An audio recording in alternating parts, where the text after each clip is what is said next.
अब प्रस्तुत छ सन् 1906 मा रुसका चर्चित उपन्यासकार म्याक्सिम गोर्कीद्वारा लिखित चर्चित उपन्यास द मदर अर्थात् आमाको नेपाली अनुवाद। वाचक रूपमा हुनुहुन्छ भरत कुमार ओली, प्रविधि संयोजनमा दिपेन्द्र पौडेल। नमस्ते। हामी आज एउटा विदेशी साहित्य कृति पढ्न गइरहेका छौँ। त्यसको नाम हो आमा। यसका लेखक हुन् म्याक्सिम गोर्की। उनी रसियन साहित्यकार हुन् र यो आमा भन्ने कृति विश्व प्रसिद्ध कृतिलाई उपन्यास भनिएको छ र राजेन्द्र मास्केले यसलाई अनुवाद गरेका छन्। र हामी यो रुसको एउटा साहसी र क्रान्तिकारी महिला जो आमा हुन् उनीसँग सम्बन्धित, उनको जीवनी अथवा उनको सङ्घर्षसँग सम्बन्धित एउटा चाहिँ कृति हो यो भन्ने लाग्छ। हामी अध्ययन गर्न जाँदैछौँ। यसलाई हामीले कम्ती 4-5 दिन लगाएर सक्नेछौँ। आज हामीले 50 पृष्ठ झन्डै 50मा पुगिन्छ होला, त्यति बाँच्नुपर्छ। हामीले थाती राख्नेछौँ। प्याराग्राफको 50 को हुनेछ र यो सुरु हुन्छ। हरेक दिन मजदुर बस्तीको धुवा र तेलको गन्ध मिसिएको हावामा फ्याक्ट्रीको साइरनको खस्रो स्वर गुन्जिरहन्थ्यो। त्यो स्वरमा कम्पन हुन्थ्यो। त्यो स्वरको आह्वानमा साना साना खैरा घरहरूबाट उदास अनुहार भएका मानिसहरू भयभीत साङ्लाहरू झैँ सडकमा निस्कने गर्दथे। उनीहरूले निद्रा पुग्ने गरी सुतेर आफ्नो थाकेका अङ्गहरूलाई अलि आराम पनि दिएको पाएको हुन्थेन। चिसो झिसमिसे उज्यालोमा उनीहरू त्यो कच्चा सडक पार गर्दै फ्याक्ट्रीको अग्ला ढुङ्गाका घरतिर लाग्थे र जसले बडो निर्मम तथा निश्चिन्त दृष्टिले उनीहरूको प्रतीक्षा गरिरहेका हुन्थे र जसका दर्जनौँ चिल्ला चारकुने आँखाहरूले सडकका पर्खाल र टल्केका प्रकाश फालिरहेका हुन्थे। हिँड्दा खुट्टामुनि हिलो छ्याप गर्थ्यो। उनीहरूको अल्छी लागेको जस्तो खस्रो स्वर सुनिन्थ्यो र उनीहरूको अश्लील गालीले ती फोहोर गल्लीहरू गुन्जिन्थे। अनि अरू आवाजहरू पनि मेसिनहरूको गडगडाहाट र बापको फक आवाज हावामा उड्दै आउँथे र यी आवाजसँग मिसिन्थे। अग्ला काला चिम्नीहरू अत्यन्त कठोर तथा निराशापूर्ण हुन्थे। मोटा स्तम्भहरू झैँ बस्तीमाथि आफ्नो टाउको उठाएर उभिएका हुन्थे। साँझपख अस्ताउन थालेको सूर्यको थाके जस्तो घरहरूका झ्यालहरूमा देखा पर्न थालेपछि फ्याक्ट्री यी मानिसहरूलाई आफ्नो ढुङ्गाका पेटबाट उकल्थ्यो। मानव उनीहरू कुनै सफा गरिएको धातुका बचेखुचेका टुक्राहरू हुन्। फोहोर अनुहारमा जततै कालो लागेका भोका दाँतहरू चम्काउँदै उनीहरू फेरि त्यही सडक भएर हिँड्दथे। उनीहरूको शरीरबाट डिजेलको गन्ध आइरहेको हुन्थ्यो। त्यसबेला उनीहरूको स्वर उत्साह र उल्लासपूर्ण हुन्थ्यो, किनभने एक दिनका लागि यो झ्यालखानाको काम सकिएको हुन्थ्यो। घरमा बेलुकीको खाना र विश्रामले उनीहरूको बाटो हेरिरहेको हुन्थ्यो। यसरी फ्याक्ट्रीबाट काम गरेपछि फर्के। दिन त फ्याक्ट्रीले निलिहाल्थ्यो। मेसिनहरूले मजदुरको शरीरबाट त्यति शक्ति चुसिसकेको हुन्थे जति उनीहरूको लागि आवश्यक पर्थ्यो। बितिसकेको दिनको जीवनमा कुनै चिन्ह बाँकी रहँदैनथ्यो। उनीहरू अरू एक पाइलो आफ्नो चिहानका नजिक पुगिसकेका हुन्थे। तर अहिले चाहिँ ऊ आफ्नो अगाडि मिठो विश्राम र टम्म धुवाले भरिएको भट्टी मात्र देख्थ्यो र यसैमा उसलाई सन्तोष मिल्दथ्यो। बिदाको दिन मानिसहरू 10 बजेसम्म सुत्थे अनि भलादमी विवाहित मानिसहरू आफ्नो सबैभन्दा राम्रो लुगा लगाएर गिर्जाघरतिर लाग्थे र बाटोमा धर्मप्रति उदासीनता देखाउने युवाहरूलाई हप्काउँदै हिँड्थे। गिर्जाघरबाट घर फर्कन्थे, मासुको चप खान्थे र फेरि साँझसम्म सुत्थे। वर्षौँदेखि जम्मा हुँदै आएका थकाइले उनीहरूको भोक मरिसकेको हुन्थ्यो। त्यसैले रक्सी पिएर उनीहरू आफ्नो भोक जगाउँथे। कडा भड्काको पेटले आगो भड्काउँथ्यो। साँझपख अल्छी मानी सडकमा घुम्थे। जोसँग रबरको जुत्ता हुन्थ्यो, जमिन सुक्खा भए पनि उनीहरू त्यही जुत्ता लाउँथे र जोसँग छाता हुन्थ्यो उनीहरू आकाश सफा हुँदै पनि छाता लिएर हिँड्दथे। यसबाट के देखिन्छ भने ती मजदुरहरूको जिन्दगी बहुत पीडादायक थियो।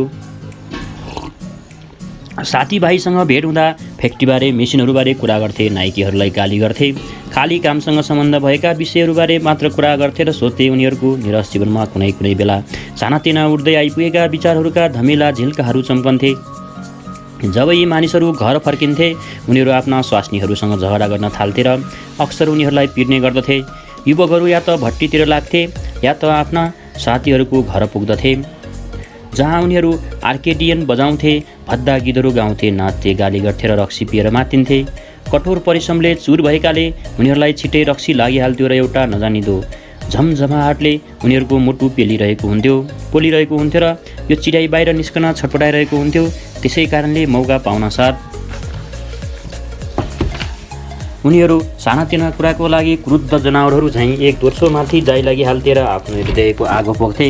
खुब मारपिट चल्थ्यो। अक्सर यस्ता मारपिटहरूमा मानिसहरू सख्त घाइते हुन्थे र कहिलेकाहीँ यस्ता झगडाहरूमा मान्छे पनि मारिन्थ्यो। उनीहरूको आपसी सम्बन्धमा शत्रुताको भावना लुकेको हुन्थ्यो। यो भावना त्यत्तिकै पुरानो हुन्थ्यो जति उनीहरूको शरीरको थकाइ। यसको लागि कुनै औषधि थिएन। आत्माको यस्तो रोग उनीहरूको आफ्ना बाबु बराजुहरूबाट उत्तराधिकारी स्वरूप लिएर आएका हुन्थे र यो रोग छाया जस्तो च्यानसम्म उनीहरूको साथ लागेको हुन्थ्यो। त्यसै कारणले उनीहरू आफ्नो जीवनमा त्यस्ता निरर्थक क्रूर कामहरू गर्थे जुन अत्यन्त घिर्ने थिए। बिदाको दिन युवकहरू राति धेरै अबेला घर फर्कन्थे। उनीहरूका लुगा च्यातिएका हुन्थे, माटो र हिलोले पोतिएका हुन्थे, अनुहारभरि घाउ नै घाउ हुन्थ्यो। बिदाको दिन चाहिँ युवकहरू राति धेरै अबेला फर्कन्थे। उनीहरूका लुगा च्यातिएका हुन्थे, माटो र हिलोले पोतिएका हुन्थे, अनुहारभरि घाउ नै घाउ हुन्थ्यो। उनीहरू कहिले बडो दुष्टपूर्वक कुनै साथीलाई कसरी पिटे भन्ने टिङ हान्दै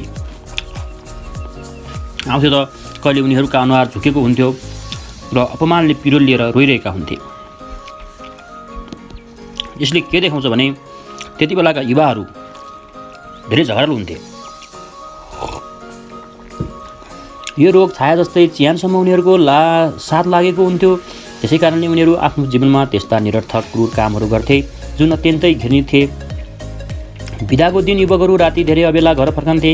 उनीहरूका लुगा च्यातिएका हुन्थे, माटो र हिलोले पोतिएका हुन्थे, अनुहारभरि घाउ नै घाउ हुन्थे। उनीहरू कहिले बडो दुष्टतापूर्वक कुनै साथीलाई कसरी पिटे भन्ने डिङ हाँक्दै आउँथ्यो त कहिले उनीहरूले अनुहार झुकेको हुन्थ्यो र अपमानले पिरो लिएर रोइरहेका हुन्थे।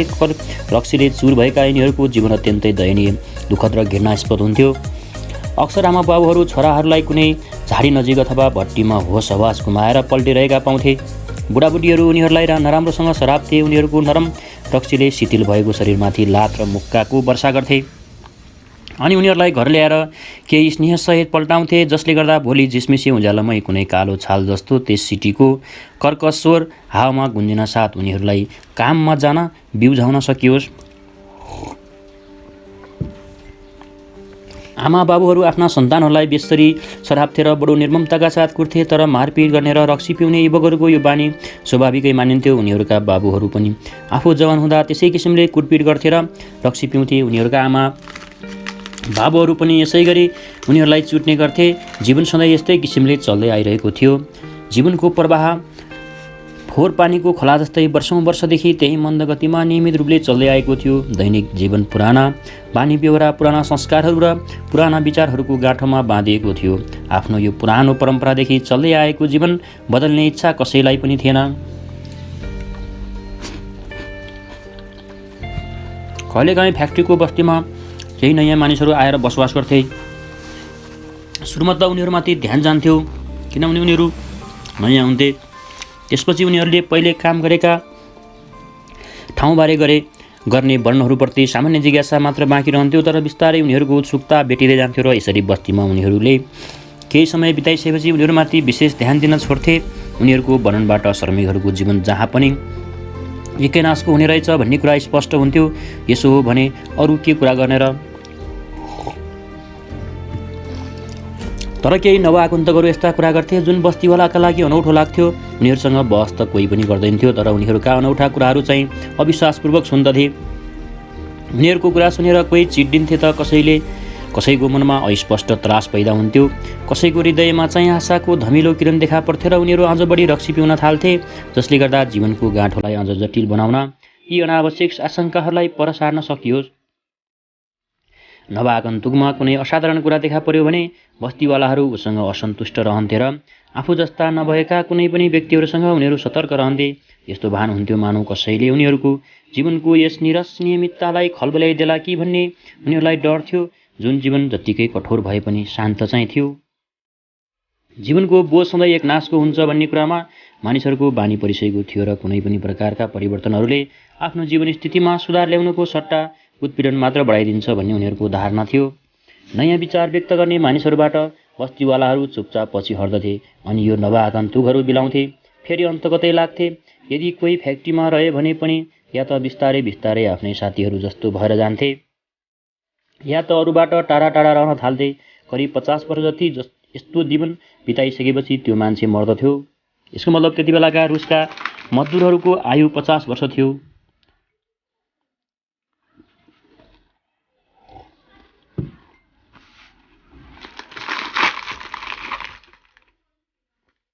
यो चाहिँ त्यति बेलाको परिवेशको कुरा है। 1-2 अध्याय। अध्यायमा मिखाइलको कुरा आयो। मिखाइल बलासोभ पनि यस्तै जीवन बिताउँदै थियो। सधैँ निदाउरो र रिसाहा देखिने यो मिस्त्रीको बाक्लो आँखा, भौमुनिबाट 2 साना साना आँखा शङ्का र तिरस्कारको भावनाले चम्किरहेका हुन्थे। ऊ फ्याक्ट्रीको सबैभन्दा राम्रो मिस्त्री र बस्तीको सबैभन्दा बलियो मान्छे थियो, तर मालिकसँग सधैँ झगडा गरिरहने हुनाले ऊ थोरै कमाउँथ्यो। हरेक बिदाको दिन कसै न कसैलाई पिर्थ्यो, कसैले उसलाई मन पराउँदैन्थ्यो र ऊ सबै उसँग तर्सन्थे। उसलाई पनि पिट्ने कोसिस गर्दथे तर सक्दैनथे। जब मानिसहरू उसमाथि जाइ लाग्दैछन् भन्ने भलो सोप देख्थ्यो, ऊ कुनै ढुङ्गो मुडो अथवा फलामको टुक्रा टिप्थ्यो अनि दुवै खुट्टा फैलाएर चुपचाप आफ्ना शत्रुहरूको प्रतीक्षा गर्न थाल्थ्यो। रौँले ढाकिएका हातहरू आँखादेखि घाँटीसम्म फैलिएको बाक्लो कालो दारी भएको उसको अनुहारले मानिसहरूको हृदय कमाउँथ्यो।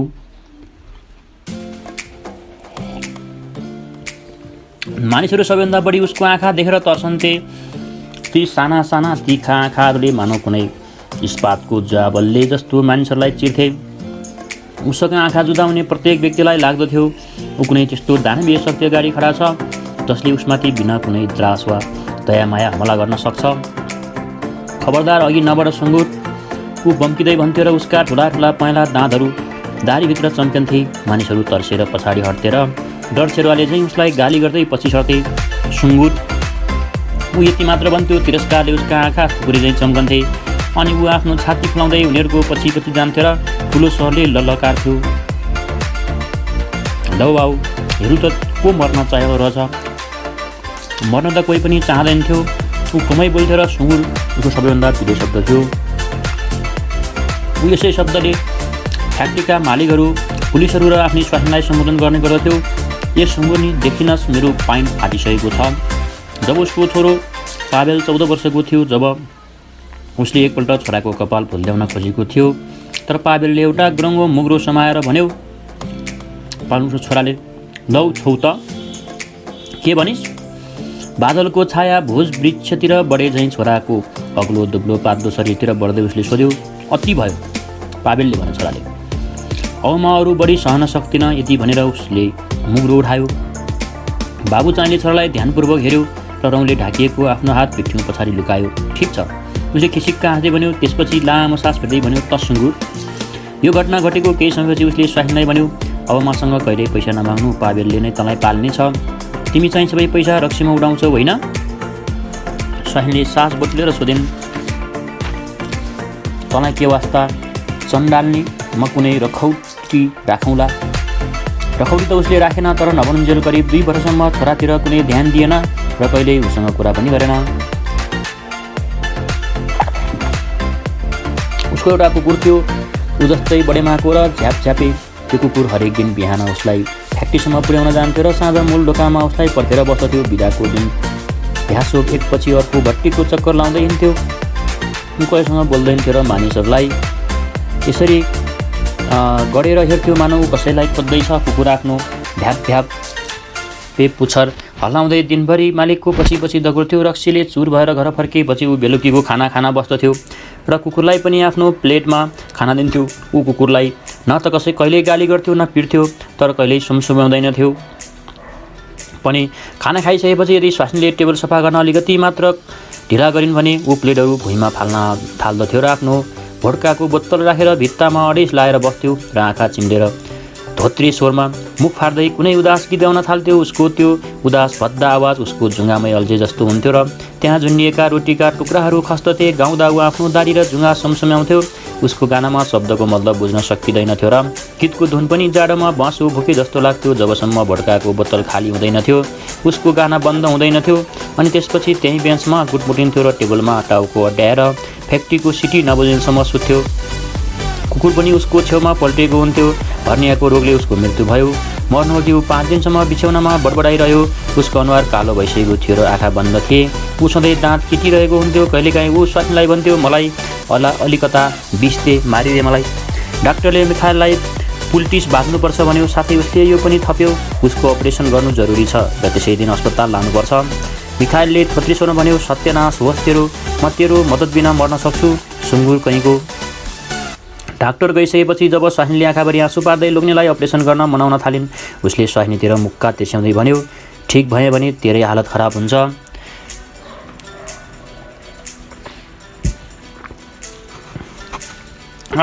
बिहान फ्याक्ट्रीको सिटी बज्दा उसको मृत्यु भयो।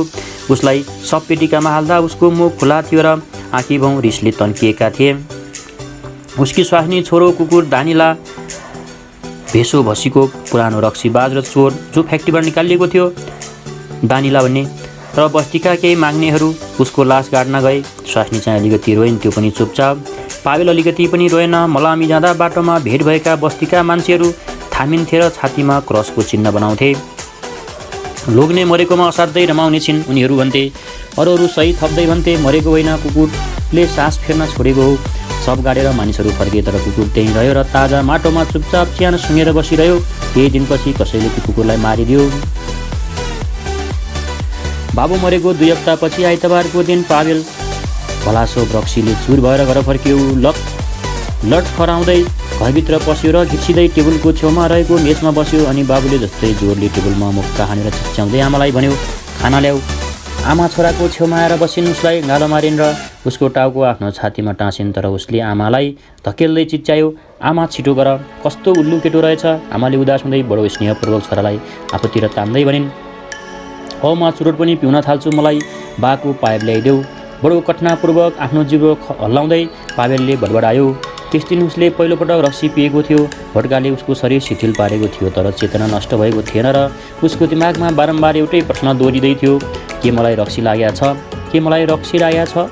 आमाको स्नेहले उसलाई असजिलो लाग्दै थियो र उनका आँखाको पीडाले उसको हृदय घोज्दै थियो। उसलाई रुन मन लाग्यो तर आँसु थाम्न आफूलाई बढी रक्सी लागेको देखाउने कोसिस गर्न थाल्यो।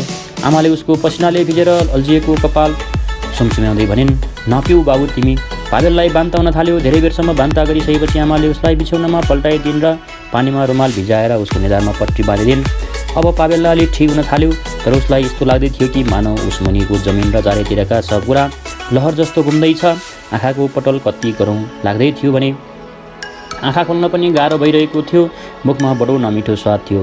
उसले बिस्तारै आमाको ठुलो अनुहारतिर हेऱ्यो र सोच्यो, मलाई लाग्छ म अझ सानै छु, नत्र किन अरूहरू पिउँछन्, केही हुँदैन, मलाई चाहिँ बान्ता हुन्छ। कतै टाढाबाट उसले आमाको कोमल स्वर सुन्यो, यदि तिमीले पनि पिउन सुरु गर्यौ भने मलाई कसले पाल्छ, सबै पिउँछन्। उसले आफ्नो आँखा बेसरी बन्द गर्दै भन्यो। आमाले लामो सुस्केर हालिन्। ऊ ठिकै भन्दै थियो। उनलाई थाहा थियो भट्टी नै एउटा त्यस्तो ठाउँ थियो जहाँ मानिसहरू अलिकति पनि रमाउन सक्थे। तैपनि उनले भनिन्, तिमी नपिउ छोरा, तिम्रो बाबुले तिमीहरू दुवैजनाको लागि प्रशस्त पिइसकेको छ। उसले मलाई हुनसम्म दुःख दिइसकेको छ। तिमी त आफ्नै आमामाथि दया गर। आमाका ती दुखित प्रेमपूर्ण शब्द सुनेर पावेललाई याद आयो, बाबु जिउँदै हुँदा घरमा आमा हिँडेकी चालै पाइँदैन थियो। उनी सधैँ चुपचाप हुन्थिन्, मानव लोग्नेको पिटाइ पर्खेर बसिरहेकी हुन्थिन्। बाबुको आँखाबाट टाढा रहन ऊ आफै पनि सकेसम्म घरबाट टाढै हुन्थ्यो। त्यसैले आफ्नै आमाबाट टाढै थियो। अब रक्सीको नसा कमाउन थालेपछि उसले आमालाई गढेर हेऱ्यो। अग्लो कद, केही कुप्रो परेको कठोर परिश्रम र लोग्नेको पिटाइले चुर भइसकेकी शरीर उनी एकातिर अलि झुकेर यसरी बिस्तारै हिँड्थिन्। मानव उसलाई सधैँ डर लाग्छ, कतै कुनै चिजको ठक्कर लाग्ने त होइन। बस्तीका धेरैसो आमाहरू त्यस्तै त्रास र व्यथाले भरिएका। उनका आँखा अलि मोटो र चाउरी परेको चौडा लाम्चो अनुहारलाई प्रकाशित गर्थे। उनको दाहिने आँखी भाउमा घाउको गहिरो दाग थियो जसले गर्दा आँखी भाउ अलि माथि तन्किएको थियो र उनको दाहिने कान बायाँ कानभन्दा अलि माथि परे जस्तो लाग्थ्यो। त्यसैले गर्दा तिनको अनुहार सधैँ कुनै चिन्ताले ग्रस्त जस्तो देखिन्थ्यो। उनको बाक्लो कालो कपालमा फुलेका रौँका धर्साहरू चम्कन्थे। उनी ममता, शोक र विनीतताको साकार मूर्ति थिइन्।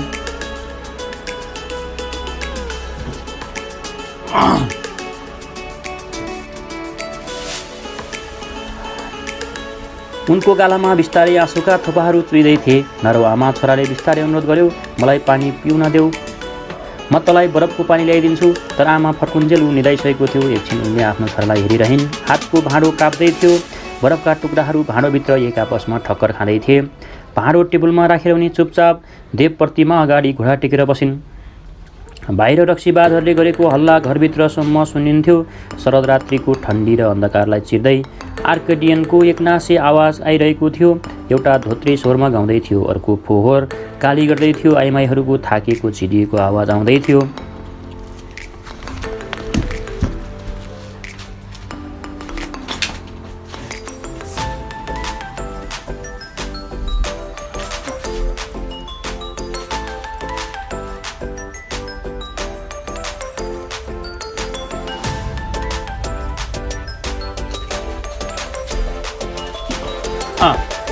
सानो पलासो परिवारमा जीवन पहिलेभन्दा बढी शान्त र आरामपूर्वक बस्तीका अरू परिवारहरूको दाजुमा अलि अर्कै तरिकाले चल्दै थियो। उनीहरूको घर बस्तीको पुछारमा पर्ने होचो तर भिरालो पाखामा थियो। त्यो बिरालो ढापसम्म पुगेको थियो। घरको एक त्यही भागमा भान्सा थियो। त्यही भान्सालाई बारेर एउटा सानो कोठा निकालिएको थियो जहाँ आमा सुत्थिन्। बाँकी दुई त्यही भागमा दुई झ्याले चार कुने कोठा थियो।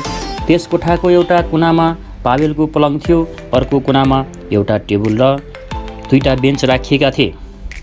केही मेजहरू, एउटा होचो दराज जसमा एउटा सानो ऐना पनि थियो, एउटा सन्दुक जसमा लुगाफाटो राखिएको थियो, भित्तामा झुन्निएको घडी र कुनाको तख्तामा झुन्निएका दुई देव प्रतिमा बस यत्तिकै थिए त्यस घरका भयभरका सामान।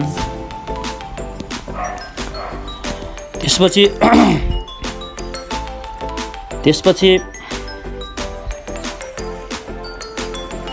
एक युवकले गर्न रुचाउने सब कुरा पावेलले गरिसकेको थियो। उसले एउटा आर्केडियन कमिज, भड्किलो टाई, रबरको जुत्ता र एउटा घडी पनि किन्यो।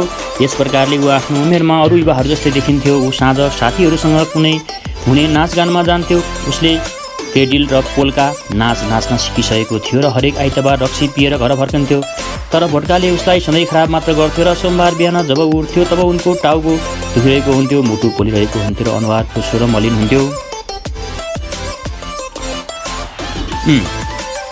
एकपल्ट आमाले सोधिन्, हिजो खुब रमाइलो भयो बा? उसले मुख झुकाएर झर्कदै भन्थ्यो, अवस्था बडो खराब छ, योभन्दा त बरु माछा मार्न जानु राम्रो, नभए बन्दुक किन्छु र शिकार खेल्न जान्छु। काममा ऊ बडो मेहनती थियो। कहिले काम चोरी गर्दैन थियो। उसलाई कहिले जरिवाना तिर्नु परेन। ऊ धेरै कम बोल्थ्यो।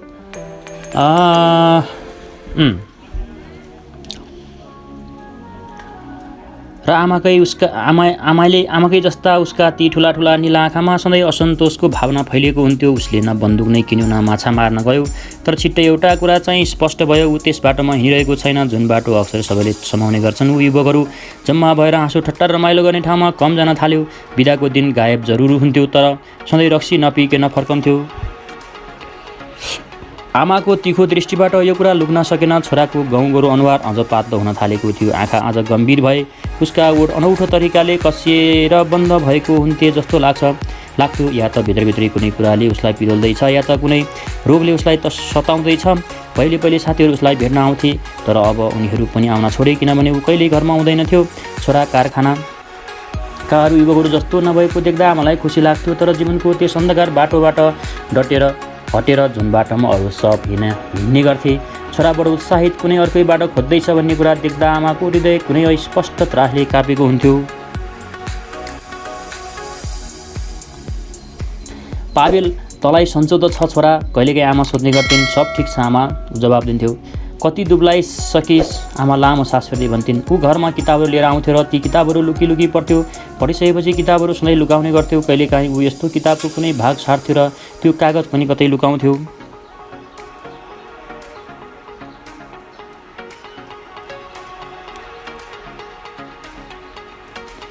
त्यसपछि आमा छोरा आपसमा कमै कुरा गर्थ्यो र उनीहरू बीच कमै भेटघाट हुन्थ्यो। बिहान ऊ चुपचाप चिया पिउँथ्यो र काममा जान्थ्यो। दिउँसो खाजा खाना घर आउँथ्यो। खाजा आपसमा सानातिना 2-4 कुरा गर्थे र खाना खाइसकेपछि फेरि साँझसम्मको लागि ऊ गायब हुन्थ्यो। साँझ हातमुख धोएर ऊ खाना खान्थ्यो र किताब समातेर बस्थ्यो। आइतबारको दिन सबैले घरबाट निस्कन्थ्यो र राति अबेला मात्र घर फर्कन्थ्यो। ऊ सहर जाने गर्छ भन्ने कुरा आमालाई थाहा थियो। कहिलेकाहीँ नाटक पनि हेरेर आउँथ्यो, तर सहरबाट कहिले कोही उसँग भेट गर्न आएन। आमालाई लाग्थ्यो ऊ दिन प्रतिदिन झन् कम बोल्न थालेको छ। साथै उनले अनुभव गरिन् उसले यस्ता नयाँ शब्दहरू प्रयोग गर्न थालेको छ जसको अर्थ उनी बुझ्दैनथिन्। उनलाई सुन्ने बानी परिसकेका भद्दा र रुखा शब्दहरू उसले बोल्न छोडेको थियो। पावेलको आचरणमा कैयौँ त्यस्ता सानातिना नयाँ कुराहरू देखिए जसप्रति उनको ध्यान जान्थ्यो। उसले ठाँटबाँट गर्न छोडेको थियो र आफ्नो शरीर तथा लुगाको सफाइतिर ध्यान दिन थालेको थियो। उसको चालचलनमा पहिलेको दाँजोमा एक उन्मुक्ता देखा पर्न थालेको थियो।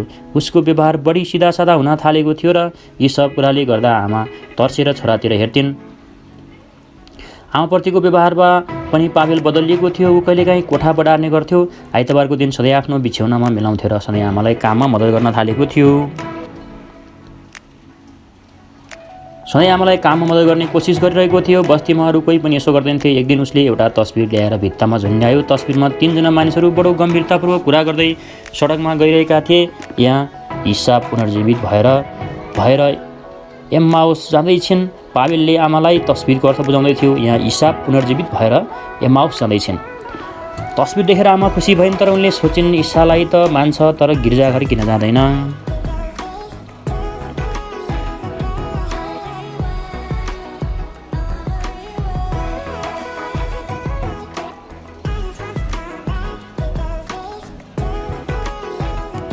त्यसैगरी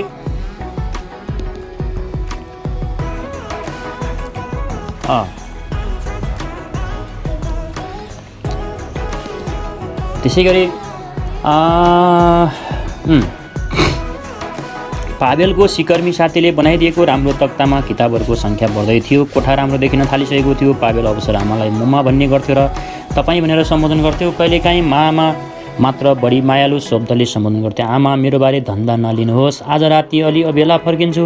आमालाई छोराको यो तरिका मन पर्यो।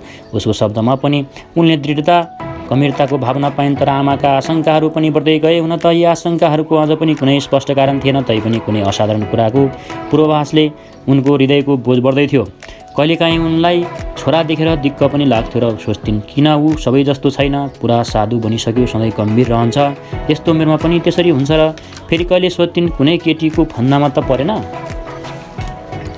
तर केटीको चक्करमा त पैसाको जरुरत पर्छ। ऊ चाहिँ गरिब आफ्नो सबै जसो तलब आमालाई ल्याएर बुझाउँथ्यो। समय बित्दै गएर त्यही किसिमले 2 वर्ष बिते। अस्पष्ट विचारहरू र आशंकाहरूले भरिपूर्ण त्यस विचित्र शान्त जीवनका ती 2 वर्षहरू अध्याय 3 पनि सक्यो। अध्याय 3 मा छोरो सुध्रियो, 2 मा बिग्रियो, 3 मा सुध्रियो, पहिलोमा त बाबुको कहानी भइहाल्यो। एक रात खाना खाइसकेपछि पावेलले झ्यालको पर्दा बन्द गर्यो। मेज पछाडिको किल्लामा लालटिन झुन्ड्याएर कुनामा बसेर पढ्न थाल्यो। आमा भाँडा माझिसकेपछि भान्साबाट निस्किन् र बिस्तारै उसको नजिक गएर बसिन्। पावेलले टाउको उठाएर प्रश्न सूचक दृष्टिले आमातिर हेऱ्यो। केही होइन पावेल, त्यसै आए कि उनले हतारिँदै भनिन् र फेरि छिटो भान्सातिर लागिन्। सङ्कोचले उनका आँखी पाउँ फर्फराइरहेका थिए। भान्सामा एकछिन टक्क उभिएर सोचविचार गरिसकेपछि उनले हात धोइन् र फेरि छोरा कहाँ गइन्। मैले तँलाई सोध्न चाहेकी थिएँ, उनले बिस्तारै भनिन्। रात दिन के पढ्ने गर्छस् त यो? पावेलले किताब बन्द गर्यो। आमा बस्नुहोस्। आमा छोरासँग गएर बसिन् र तन्काएर बडो ध्यानपूर्वक कुनै महत्त्वपूर्ण कुरा सुन्न तयार भइन्। पावेलले आमातिर नहेरी बिस्तारै र किन हो कुन्नी कडा स्वरमा भन्न थाल्यो, म गैरकानुनी किताबहरू पढ्ने गर्छु। यी किताबहरू किन गैरकानुनी हुन् भने यहाँ मजदुरहरूबारे साँचो कुरा लेखिएको छ। यी किताबहरू गोप्य रूपमा छापिन्छन् र यदि म कहाँ भेटाए भने मलाई जेल हाल्नेछन्। म साँचो कुरा थाहा पाउन चाहन्छु, त्यसै कारण जेलमा। बुझ्नुभयो? अचानक आमालाई निसासे जस्तो लाग्यो। उनले बडो ध्यानपूर्वक छोरातिर हेरिन्। छोरा उनलाई बिरानो लाग्यो। अब उसको आवाज पनि पहिले जस्तो थिएन, बढी गहकिलो, बढी गम्भीर र बढी गुन्जिलो थियो। अब ऊ आफ्नो पातको नरम जुङ्गा तल्लाउँदै थियो र आँखा झुक्काएर बडो अनौठो तरिकाले कुनातिर एक टकले हेर्दै थियो। अब आमालाई छोराबारे चिन्ता लाग्न थाल्यो र उसको माया लाग्न थाल्यो। पावेल, तँलाई यी सबै कुरा किन चाहियो? आमाले सोधिन्। उसले टाउको उठाएर आमातिर हेऱ्यो। म साँचो कुरा थाहा पाउन चाहन्छु, उसले बडो शान्तपूर्वक जवाब दियो। उसको स्वर कोमल र दृढ, आँखामा एउटा चमक थियो। आमाले बुझिन् उनको छोराले जन्मभरको लागि आफूलाई कुनै गोप्य र भयङ्कर काममा सुम्पिसकेको छ। उनीलाई परिस्थितिको मार अनिवार्य ठानेर स्वीकार गर्ने र चुपचाप सब कुरा सहने बानी परिसकेको थियो। उनी बिस्तारै रुन थालिन्। दुःख र बोझले उनको हृदय नराम्ररी दबिएको थियो र उनले केही पनि भन्न सकेनन्। नरुनुहोस् आमा, पावेलले कोमल प्रेमपूर्ण स्वरमा भन्यो। आमालाई लाग्यो छोरा उनीसँग बिदा माग्दैछ। अलि सोच्नुहोस् त, कस्तो छ हाम्रो जीवन। तपाईँ 40 वर्ष भइसक्नुभयो, तर अलिकति पनि सुख देख्नु भएको छ जीवनमा? बाबुले तपाईँलाई सधैँ पिट्थ्यो, अब मात्र मैले बुझ्न थालेको छु। आफ्नो सम्पूर्ण दुःख दर्द, आफ्ना जीवनका सब कटु अनुभवहरूको लागि तपाईँसँग बदला लिने गर्थ्यो। कुनै कुरा उसको हृदयमा सधैँ बोझका रूपमा रहन्थ्यो र उसलाई थाहा थिएन त्यो के कुरा हो। 30 वर्षसम्म उसले यहाँ रगत पसिना बगायो। उसले यहाँ काम गर्न सुरु गर्दा फ्याक्ट्रीमा जम्मा 2 घर मात्र थिए, अहिले 7वटा घर भइसकेका छन्। आमा बडो उत्सुकता साथ मनमनै डराउँदै छोराको कुरा सुन्दै थिइन्। छोराको आँखाबाट बडो मायालु चमक थियो। टेबलको किनारमा छाती अड्याउँदै ऊ अगाडि झुकेको थियो र आँसुले भिजेको आमाको अनुहार नजिकबाट हेर्दै उसले सच्चाइबारे आफ्नो पहिलो भाषण दिएको थियो। उसको ज्ञान उसले हालसालै मात्र पाएको थियो। आफ्नो युवावस्थाको पुरा जोससहित त्यस विद्यार्थीको सम्पूर्ण उत्साहसहित उसका आफ्ना ज्ञानमाथि गर्व छ, आफ्नो ज्ञानमाथि पुरा आस्था छ र ऊ ती कुराहरूको वर्णन गर्दै थियो जसबारे उसलाई राम्रो जानकारी थियो। यस्तो लाग्दथ्यो कि ऊ आफ्नै आमालाई बुझाउनुभन्दा बढी आफैलाई जाँच्नका लागि बोल्दै थियो। कहिलेकाहीँ ऊ शब्दको अभावमा टक्क अडिन्थ्यो। तब आमाको त्यस व्यथित अनुहारतिर उसको ध्यान जान्थ्यो। उनका 2 दयालु आँखामा आँसु टलबलाइरहेका हुन्थे। उनी डर र आश्चर्यसहित उसलाई हेर्दै थिइन्। उसलाई आफ्नो आमामाथि दया लाग्यो। ऊ फेरि बोल्न थाल्यो। अहिले ऊ आमा र उनको जीवनबारे बोल्दै थियो। के सुख पाउनुभयो तपाईँले? उसले सोध्यो। के मिठा सम्झनाहरू जीवनमा तपाईँले सँगालेर राख्न सक्नुभएको छ? आमाले छोराको यो प्रश्न सुनिन् र उदास भएर टाउको हल्लाइन्। उनी एक अनौठो अनुभूति अनुभव गर्दै थिइन्। त्यस अनुभूतिमा वेदना पनि थियो र हर्ष पनि, त्यही आनन्दको भावना जसले उनको पीडित हृदय सुम्याउँदै थियो। आफ्नो जीवनबारे यस्तो कुरा उनले पहिलोपल्ट सुनेकी थिइन् र यी शब्दहरूले फेरि एकपल्ट उनै अस्पष्ट विचारहरू बिउजाइदिए जुन उनले धेरै अगाडि बिर्सिसकेकी थिइन्। छोराको कुराले जीवनप्रति असन्तोषका ती बिलाउन लागेका विचारहरू फेरि एकपल्ट सजीव भए। युवावस्थाका ती विस्मृत विचार तथा भावनाहरू फेरि एकपल्ट सजीव भए। युवावस्थामा उनले साथीहरूसँग जीवनबारे कुरा गरेकी थिइन्, तर सब साथीहरू उनी आफै पनि खाली गुनासो गरेर सन्तुष्ट हुन्थे। कसैले कहिल्यै बताएन कि उनीहरूको जीवन त्यति गाह्रो छ। तर अहिले छोरा उनको अगाडि बसेको थियो र उसका आँखा, उसको अनुहार, उसका शब्दहरू जे जति कुरा व्यक्त गर्दै थिए ती सब कुराले आमाको हृदय छुँदै थियो। छोराप्रति गर्वको भावनाले आमाको हृदय भरियो। त्यस छोराको लागि जो आफ्नो आमाको जीवन यति राम्ररी बुझ्दछ, जो उनको दुःख दर्दबारे कुरा गर्दैछ, उनलाई माया गर्दैछ। आमाहरूलाई कसले दया माया गर्छन् र? उनलाई यो कुरा राम्रै थाहा थियो। आइमाईहरूको जीवनबारे छोरा जे जति पनि बताउँदै थियो यी सब कुराहरू एक चिरपरिचित कटु सत्य कुराहरू थियो। उसको कुराले त्यो मिश्रित भावना जन्मायो। उसको असाधारण कोमलताले आमाको हृदय पगाल्दै थियो। त्यसो भए तँ के गर्न चाहन्छस् त? आमाले छोराको कुरा काट्दै सोधिन्। सबभन्दा पहिले त आफै पढ्छु, अरूलाई पनि पढाउन थाल्छु। हामी मजदुरहरूले पढ्नै पर्छ। किन हाम्रो जीवन यति कठिनाइले भरिएको छ भन्ने कुरा हामीले थाहा पाउनुपर्छ र बुझ्नुपर्दछ। सधैँ गम्भीर र कठोर देखिने छोराका नीला आँखाहरू अहिले कोमलता र स्नेहले चम्केका देख्दा आमालाई खुसी लाग्यो। आमाका चाउरी परेका गालामा अझै पनि आँसुका थोपाहरू चम्किँदै थिए, तर उनको ओठमा एक शान्त मुस्कुराहट फैलिएको थियो। उनको हृदयबाट द्वन्द्व मचिँदै थियो।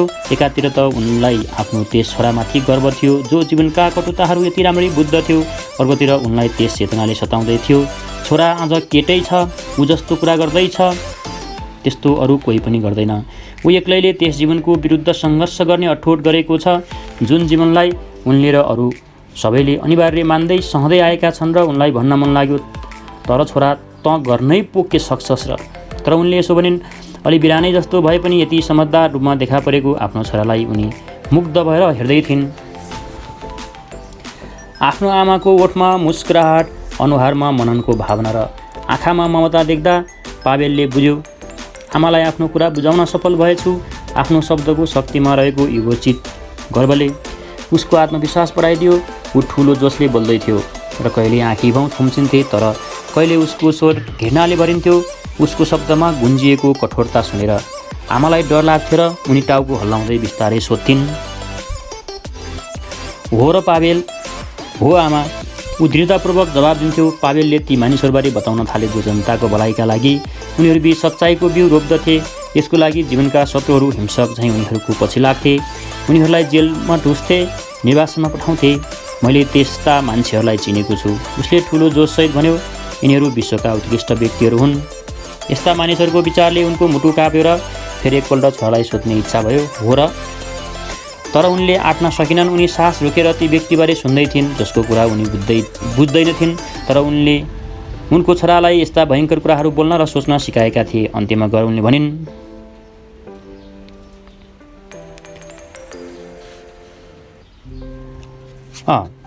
उज्यालो हुन थालिसक्यो, अब त एकछिन सुत्त छोरा, अहिले पल्टिन्छु। उसले भन्यो। फेरि आमातिर झुक्दै भन्यो, आमा बुझ्नुभयो तपाईँले मेरो कुरा? हो, बुझेँ।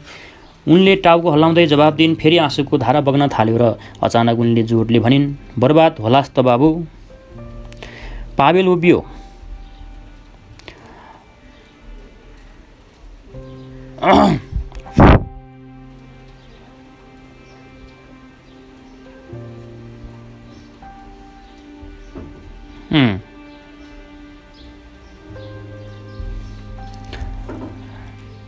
पावेल उभिएर कोठामा ओहोरदोहोर गर्न थाल्यो। उसले एकछिनपछि भन्यो, आमा अब म के गर्छु र कहाँ जान्छु भन्ने सब कुरा थाहा पाइसक्नुभयो। मैले तपाईँलाई सब कुरा बताएँ। आमा, यदि तपाईँले मलाई माया गर्नुहुन्छ भने मेरो एउटै मात्र प्रार्थना छ, मेरो बाटोमा बाधा नगरिदिनुहोस्। मेरो छोरा आमाले उठ्दै भनिन्, बरु तैँले मलाई केही नभनेको भए जाति हुन्थ्यो। पावेलले आमाको हात आफ्नो हातमा लिएर सुमसुम्याउन थाल्यो। उसले जति प्रेमसहित आमा भनेको थियो र जुन नयाँ तथा अनौठो तरिकाले आज पहिलोपल्ट उनको हात सुमसुम्याएको थियो, त्यसले आमाको हृदय गदगद भयो। म तँलाई बाधा दिन्न छोरा, उनले भावविह्वल हुँदै भनिन्। तर आफ्नो हेरविचार गरेस्। तर उनलाई थाहा थिएन कुन कुराबाट छोराले आफ्नो बचाव गर्नुपर्ने हो। त्यसैले फेरि भनिन्, त दिन प्रतिदिन दुब्लाउँदै गइरहेको छस्। उनले आफ्नो छोराको सुडौल शरीरमा प्रेमपूर्ण दृष्टि दौडाउँदै छिटो छिटो तर मन्द स्वरमा भनिन्, त जे ठिक ठान्छस् त्यसै गर, म तेरो बाटोमा बाधा दिन्न। तर म तँलाई बिन्ती गर्छु, कोसँग कुरा गर्दैछस् भन्ने सधैँ याद गर। तैँले मान्छेहरूबाट सावधान हुन सिक्नुपर्छ। मानिसहरू एक दोस्रोप्रति घृणा गर्छन्, उनीहरू लोभी हुन्छन्, एक दोस्रोको डाहा गर्छन्, जानाजानी अर्कालाई दुःख दिन्छन्। यदि त उनीहरूलाई साँचो कुरा बताउँछस् भने उनीहरूले तेरो घृणा गर्न थाल्नेछन्, तँलाई बिताउनेछन्। पावेल ढोकाबाट उभिएर आमाको वेदनापूर्ण कुरा सुन्दै थियो र जब आमाले आफ्नो कुरा सकिन् मुस्कुराउँदै भन्न थालिन्, हो आमा, उसले मुस्कुराउँदै भन्न थाल्यो, हो आमा, तपाईँले ठिक भन्नुभयो। मानिसहरू खराब हुन्छन्, तर जब मैले थाहा पाएँ संसारमा सच्चाइ भन्ने त कुरा हुँदो रहेछ, तब मान्छेहरू मलाई असल लाग्न थाले। ऊ फेरि मुस्कुराएर भन्न थाल्यो,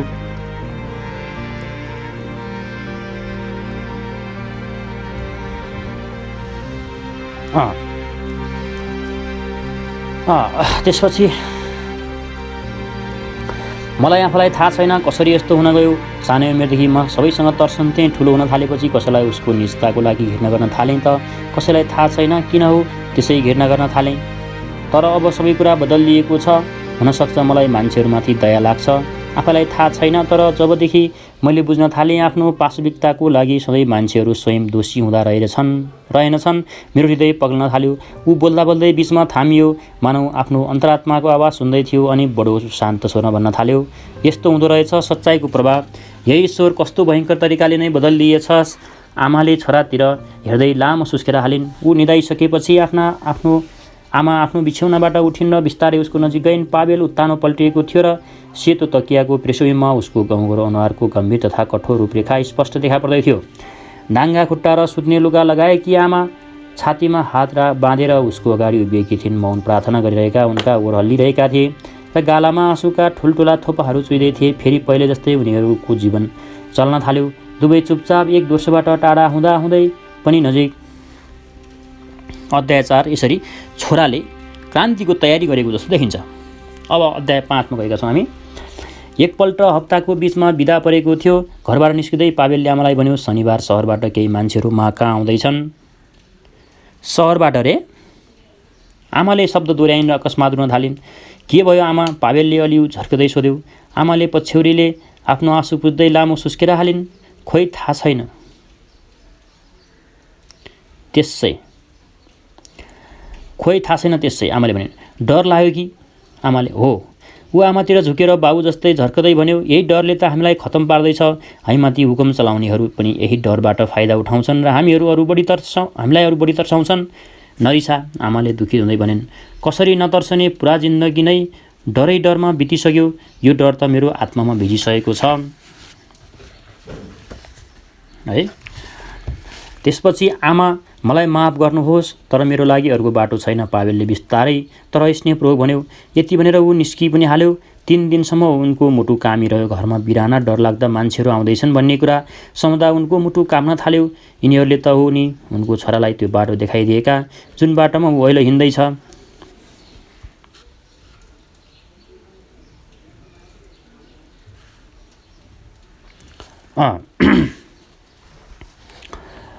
शनिबार साँझ फ्याक्ट्रीबाट फर्केपछि पावेलले हात मुख धोयो, लुगा फेर्यो र बाहिर निस्कियो। कोही आयो भने भन्नु, म अहिले फर्कन्छु। उसले आमासँग आँखा नजुदाइकनै भन्यो। डराउनु पर्ने केही कुरो छैन। उनी चुपचाप मेजमा बसिन्। पावेलले उदास दृष्टिले आमातिर हेर्दै सोध्यो, आमा कतै जानुहुन्छ कि तपाईँ? पावेलको यो कुरा सुनेर आमालाई बडो दुःख लाग्यो। उनले टाउको हल्लाउँदै भनिन्, जान्न। किन र?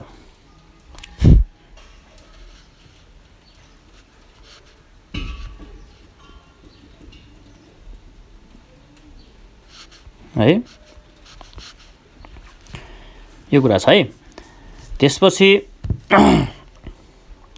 नोभेम्बर महिनाको अन्त्य थियो। दिउँसो चिसो जमिनमा हिउँको पातलो पत्र बस्यो। आमाले सुनिन्, छोराको जुत्ताले कुचिँदा हिउँ कसरी चर्प मलाइरहेको छ। रातको अन्धकार चोर जस्तो झ्यालहरूमा ऐनाहरूमा टाँसिएको थियो, मानौ कसैको ताकमा बसेको छ। आमा दुवै हातले बेन्च समातेर त्यहीँ बसिरहन्। उनका आँखा ढोकामा एक टकले हेर्दै थिए।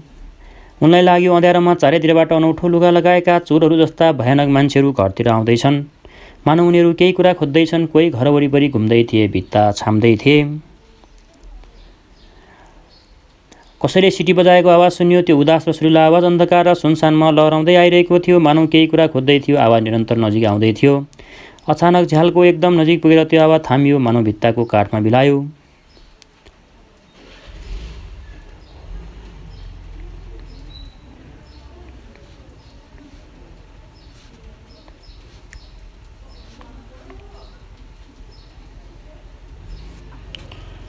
महाभारतमा खास गरी धृतराष्ट्रको पुत्र मोर नलायकी नभएको भए पाण्डवहरूले राजपट होइन जम्मा मागेको 4 गाउँ दिएको भए शकुनीको षड्यन्त्र र उत्साहमा लात्सा गिरह द्रौपदीको व्रस्तहरण जुवा लगायतका प्रकरणहरू नरचेको भए सायद भारतवर्षको इतिहासमा महाभारत हुने थिएन। त्यसैगरी उनले भनेका छन्, नेकपाभित्रका धृतराष्ट्र, शकुनी र दुर्योधनहरू एकपल्ट यसरी सोचेर त हेरौँ। हस्तिनापुर पनि जोगाउँ, महाभारत पनि रोकौँ।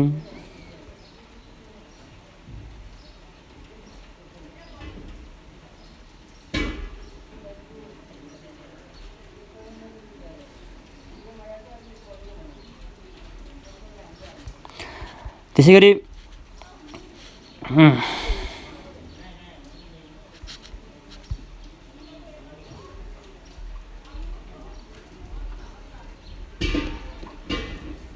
हैन यस्तो कुरा आएको छ।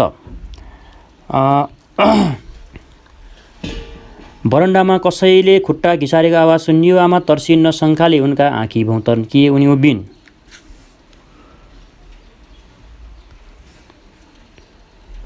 ढोका खुल्यो। बडेमाको फरको टोपी लगाएको एउटा टाउको देखा पर्यो अनि एउटा लामो शरीर झुक्दै ढोकाभित्र पस्यो र तन्केर उभियो। पाहुनाले आफ्नो दाहिने हात उठाएर नमस्कार गर्यो अनि लामो सुस्केरा हाल्दै बाक्लो गुन्जायमान आवाजमा भन्यो, नमस्कार। आमाले केही नभनी झुकेर उसको अभिवादनको जवाब दिन्। पावेल घरमा छ। पाहुनाले बिस्तारै आफ्नो फरको ज्याकेट उतार्यो र एउटा खुट्टा उठाएर आफ्नो टोपीले जुत्तामा जमेको हिउँ झार्यो अनि अर्को खुट्टा उठाएर त्यस्तै गर्यो। आफ्नो टोपी एउटा कुनामा फाल्यो र आफ्ना लामा खुट्टाहरू हल्लाउँदै बिस्तारै कोठाको कुनातिर लाग्यो। उसले एउटा मेचतिर बडो ध्यान दिएर हेऱ्यो, मानौ विश्वस्त हुन चाहन्थ्यो। मेचले उसलाई थाम्न सक्ने हो होइन। अनि मेचमा बसेर हत्केलाले मुख छोप्दै हाई गर्यो। उसको टाउको चिटिक्क परेको थियो र कपाल छोटो पारेर छाटिएको थियो। उसले छपाचर गरेर दारी खौरेको थियो। जुवाका दुवै कुना तलतिर झुकेका थिए। आफ्ना ठुला खैरा आँखाले ध्यानपूर्वक कोठाको वरिपरि हेऱ्यो। तर घर तपाईँहरूको आफ्नै हो कि बहालमा लिनुभएको हो? उसले उपरखुट्टी लाएर झुल्दै सोध्यो। बहालमा उसको अगाडि बसेकी आमाले जवाब दिइन्, घर त गतिलो होइन। उसले आफ्नो पद प्रकट गर्दै भन्यो, पावेल अहिले आउँछ, एकछिन पर्खिनुहोस्। आमाले बिस्तारै भनिन्, हो म पर्खिन्छु। त्यो अग्लो मान्छेले शान्तिपूर्वक भन्यो।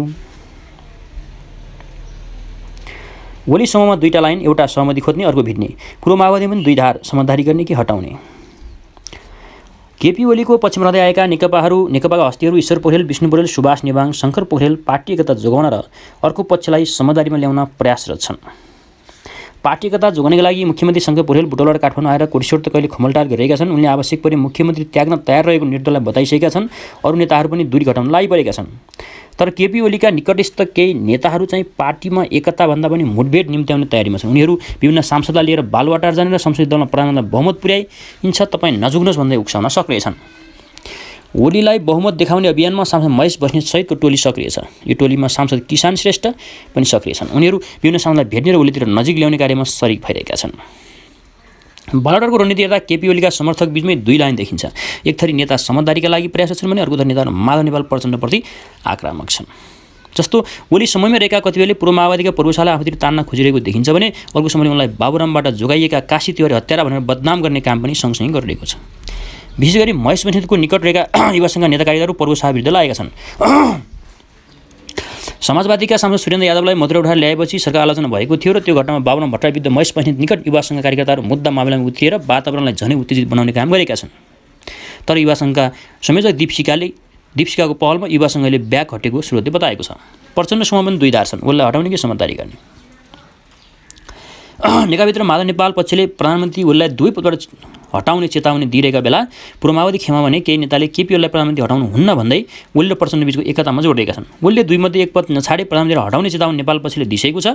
प्रचण्डले पनि ओलीलाई निकास दिन सुझाव दिएका छन्। बुधबार साँझको सचिवालय बैठकबाट स्थायी कमिटी बैठक बोलाउन ओलीमाथि दबाव दिने रणनीति छ। स्रोतका अनुसार पूर्व माओवादीतर्फको केही नेताले प्रचण्डलाई भेटेर पार्टी एकता जोगाउन र पूर्व एमालेको झगडामा एउटा पक्ष नलिन सुझाव दिएका थिए। प्रचण्डलाई यस्तो सुझाव दिनेमा शक्ति बस्ने, टोप बहादुर रायमाझी, लेखराज भट्ट, देवेन्द्र पौडेल, दिननाथ शर्मा, प्रभु शाह लगायत छन्। उनीहरूले पार्टी फुटबाट जोगाउन प्रचण्डको भूमिका हुनुपर्ने भन्दै अहिलेको अवस्थामा दुई अध्यक्ष बीचको समझदारीमा जोड दिएका छन्। स्थायी कमिटी सदस्य पौडेलले पार्टी फुट्न नदिन सबै नेता जिम्मेवार हुनुपर्ने बताए। अहिलेको समस्याको समाधान प्रधानमन्त्री र अध्यक्ष समेत भएकाले केपी ओलीले दिनुपर्ने भन्दै पार्टीका बैठकमा छलफल हुँदा निकास आउने बताए। उनले आफूहरूले प्रचण्डलाई पार्टी एकताको पहल लिन आग्रह गरेको बताएका छन्। त्यस्तै मङ्गलबार प्रचण्डलाई भेटेर सुझाव दिएका प्रदेश 2 का अध्यक्ष प्रभु शाहले ओलीको विकल्प पूर्व एमालेका अर्को कुनै नेता हुन नसक्ने बताए। उनले अहिले सरकार परिवर्तन खेलमा प्रचण्ड लाग्न नहुने र ओली हटाउनै परे प्रचण्डै प्रधानमन्त्री बन्ने शर्तमा मात्र आफूले साथ दिने उनको भनाइरहेको स्रोतको दाबी छ। प्रचण्ड समूहमा रहेका जनार्दन हरिबोल, देव गुरुङ लगायतका नेताहरू भने ओलीलाई प्रधानमन्त्री हटाउनु पर्ने पक्षमा छन्। प्रचण्डले सबै नेताहरूलाई कुरा सुनिसकेका छन्। ओलीको कार्यक्रम अजित भएका प्रचण्डले उनी सुध्रिने सम्भावना नदेखिएको बताउने गरेका छन्। ओलीलाई भेट्न बालुवाटार जानु अघि प्राय प्रचण्डले माधव नेपाललाई भेटेर वा फोन गरेर जानकारी दिने गरेका छन्। उनी ओलीबाट अपमानित महसुस गरेकै कारण नेपाल पक्षसँग मिलेको पूर्व माओवादी नेताको भनाइ छ। ओलीले यसबीचमा पनि सांसदसँग भेट्ने, पूर्व सांसद केन्द्रीय सचिव आफूले तान्ने प्रयास गरिरहेको प्रचण्ड निकटका नेताहरूले बताएका छन्। लेखराज भट्ट केपी ओलीतिर लाग्दा प्रचण्ड ढुक्क।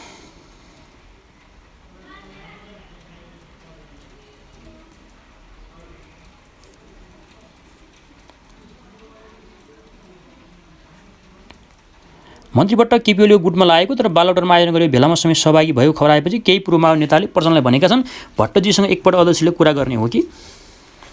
जवाब प्रचण्डले ओलीतिर लाग्दा पनि केही फरक नपर्ने बताए। प्रचण्डले उनाउदी गरेर सोधले भन्यो भट्टजीलाई म यता लागोस् उता लागोस् केही भन्दिनँ, पार्टी एउटै हो, जता लागे पनि हुन्छ। सङ्कटको बेलामा आफ्नो भूमिका के कस्तो हुने भन्ने कुरा स्वयंले तय गर्नुपर्छ।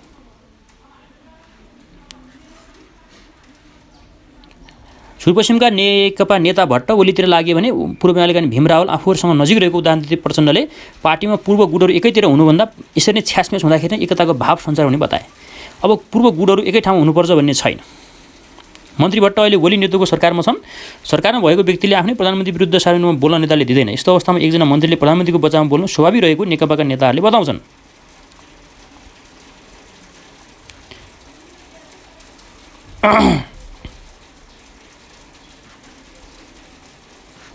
यसरी यो अहिलेको राजनीतिको कुरा आएको छ।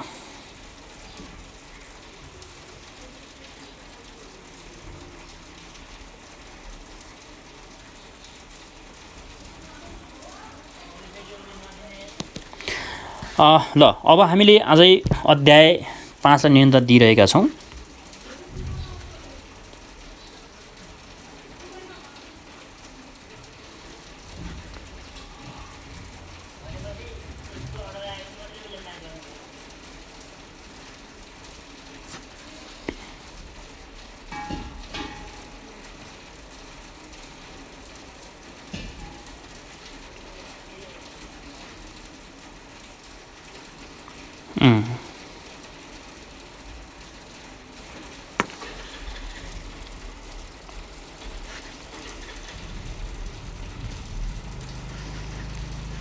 र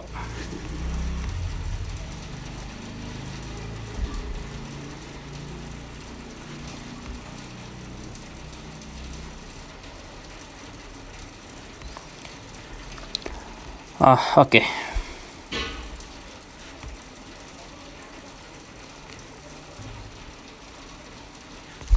अब अर्को कुरा आएको छ। अब यो छोराकै कुरा छ, नयाँ मान्छे आइसकेको छ त्यहाँ।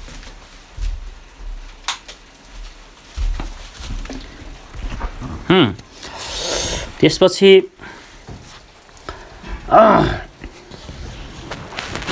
उसको शान्त व्यवहार, उसको कोमल स्वर र उसको सिधा सिधा साधारण अनुहार देखेर आमाको साहस बढ्यो र उसको हेर्ने तरिका बडो निसङ्कोच र मित्रतापूर्ण थियो र उसको निर्बल आँखाको गहिराइमा उल्लासको ज्योति चम्किँदै थियो। उसको अलि कुप्रो परेको, छाड नपरेको शरीर र लामा लामा खुट्टाहरू अन्यास नै आफूतर्फ आकर्षित गर्थे। उसले निलो कमिज लगाएको थियो र फराकिलो प्यान्ट बुटभित्र खुसारेको थियो। आमाले सोध्न चाहन् ऊ को हो, कहाँबाट आएको हो र धेरै भयो उसको छोरासँग चिन्चान भएको। तर अचानक ऊ आफै अगाडितिर झुकेर बोल्न सुरु गर्यो। आमै भन्नुहोस् त, कसले घाउ लगाइदिएको हो यो तपाईँको निधारमा? उसले सोध्यो।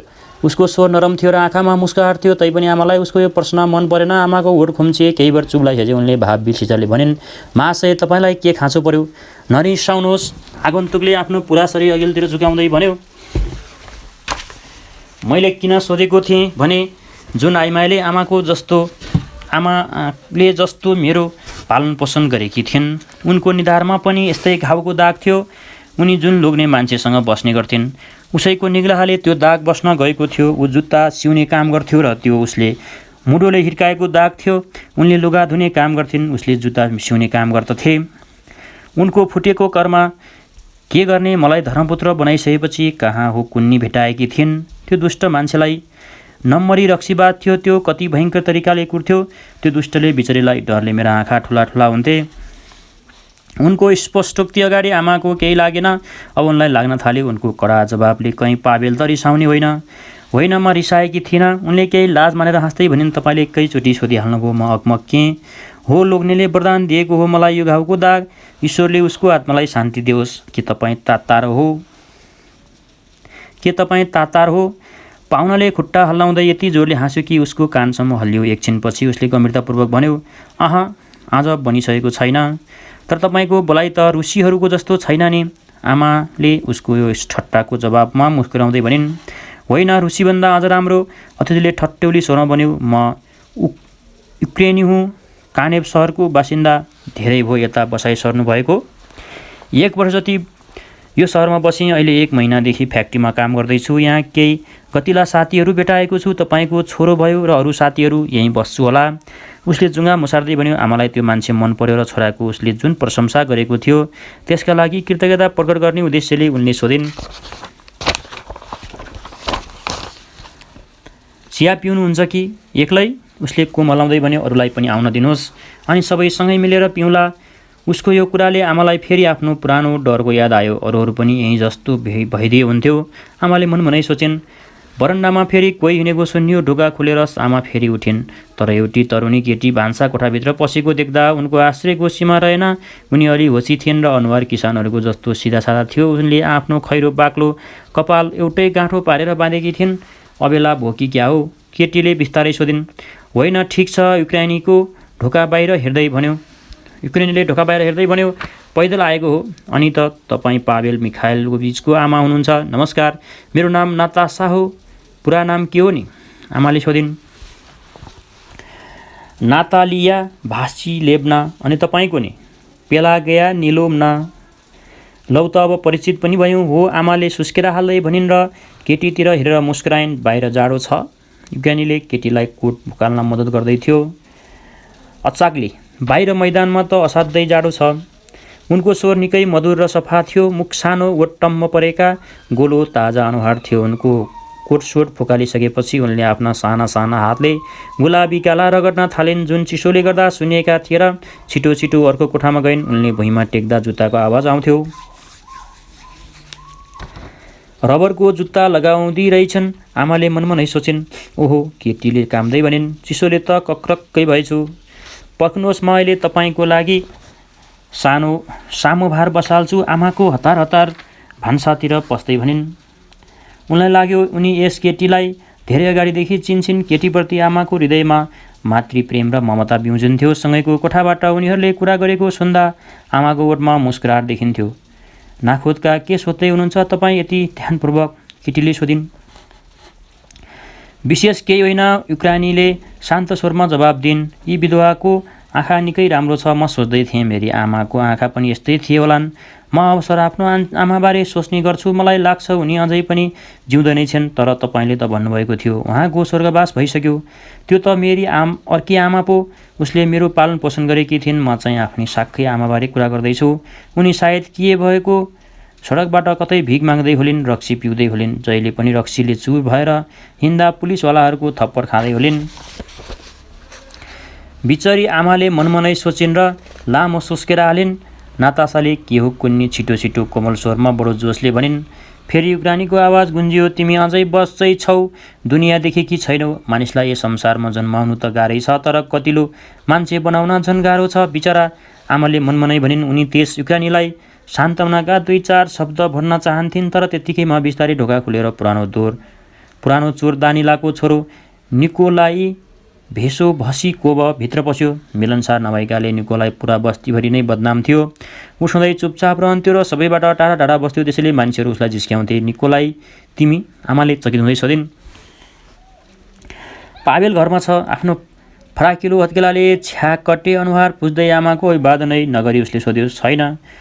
उसले टाउको घुसारेर कोठाभित्र हेरेर त्यसभित्र पस्यो। नमस्कार कमरेडहरू, उसले भन्यो। यो पनि आमाले तिरस्कारपूर्वक सोचिन्। नातासाले बडो कोमलता र हर्षपूर्वक उसँग हात मिलाएको देख्दा उनलाई आश्चर्य लाग्यो। भनेको यो फटा पनि कम्युनिस्ट पार्टी सदस्य भइसकेको रहेछ।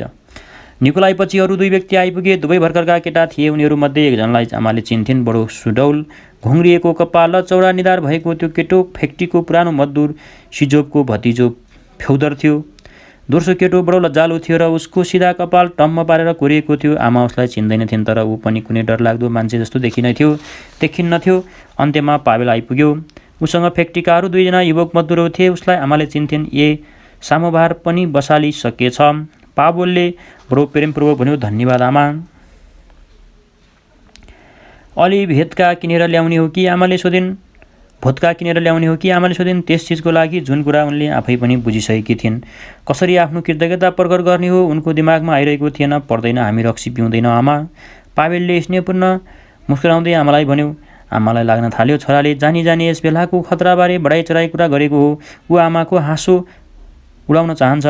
के यिनै नै हुन् तिम्रा गैर कानुनी मान्छेहरू? उनले अत्यन्त सानो स्वरमा सोधिन्। हो, यिनै हुन्। पावेलले छिटो छिटो अरू कोठाभित्रै पस्दै जवाब दियो। कस्तो उल्लु रहेछ, उनले बडो प्रेमपूर्वक भनिन् र स्नेहपूर्वक मनमनै सोचिन्। आज बिल्कुल बच्चै छ मेरो छोरा। सामोभार उम्लियो। आमा सामोभार लिएर कोठाभित्र पसिन्। अतिथिहरू टेबलको वरिपरि बसेका थिए र नातासा एउटा कुनामा बत्तीको छेउमा बसेर कुनै किताब पढ्दै थिइन्।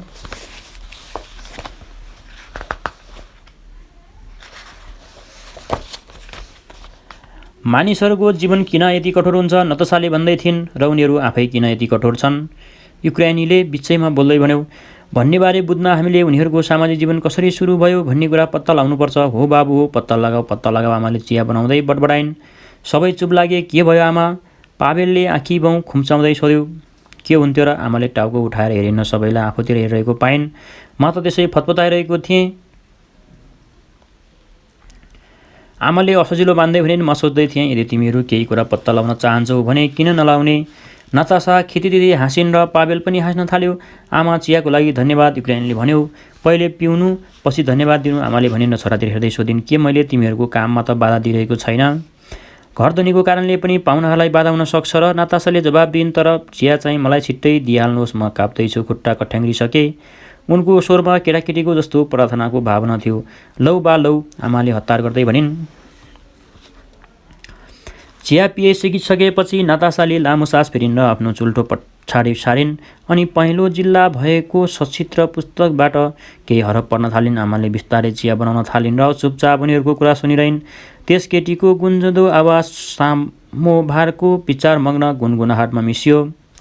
उनी एकपछि अर्को कथा पढ्दै थिइन्। सब कथाहरू ती जङ्गली मान्छेहरूबारे थिए जो गुफाहरूमा बस्थे र ढुङ्गाले शिकार गर्थे। ती कथाहरू परी कथा जस्ता थिए।